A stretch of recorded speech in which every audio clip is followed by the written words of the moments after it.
pour aujourd'hui, il fallait prendre ce texte que j'ai composé pour vous afin de réaliser la légende du fond de carte que je vous ai donné.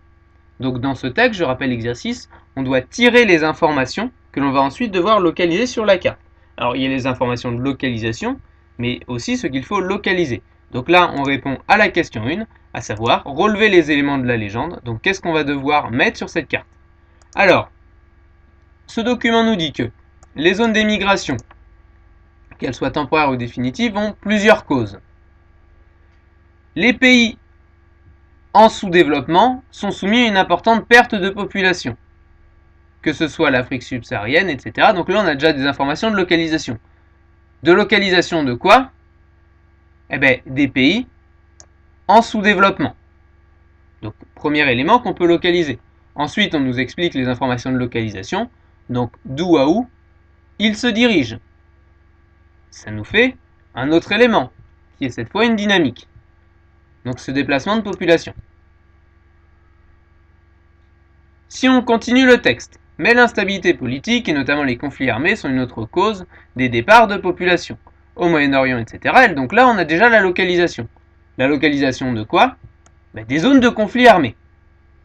Donc avec cette première partie du texte, ce premier paragraphe, on a déjà 3 éléments. Les zones qui perdent de la population, que ce soit les pays en sous-développement ou les zones de conflit, et les déplacements de population des pays en sous-développement vers les pays développés, qui nous sont expliqués avec à chaque fois leur localisation. Mais ça, on s'en servira dans un second temps. Deuxième paragraphe. A l'inverse, les déplacements d'hommes d'affaires et d'expatriés sont davantage situés au départ des principaux pôles les plus développés de la planète. Et là, on nous les localise. Donc, qu'est-ce qu'il va falloir mettre sur la carte? Les pôles les plus développés de la planète. Sans oublier que on parle de déplacement d'hommes d'affaires entre ces pôles. Donc, il va falloir aussi nous localiser les déplacements d'hommes d'affaires. Et dans la deuxième partie du paragraphe, on a la localisation de ces éléments. Enfin, dernier paragraphe, le tourisme, lui, est davantage concentré vers des zones précises. Le tourisme balnéaire est essentiellement à destination des Caraïbes, de la Méditerranée et de la mer de Chine. Donc là, on a un type de tourisme, le tourisme balnéaire, c'est-à-dire le long des côtes, pour profiter de la plage, pour profiter de la mer. On y retrouve d'ailleurs les principaux ports de croisière dans ces zones-là.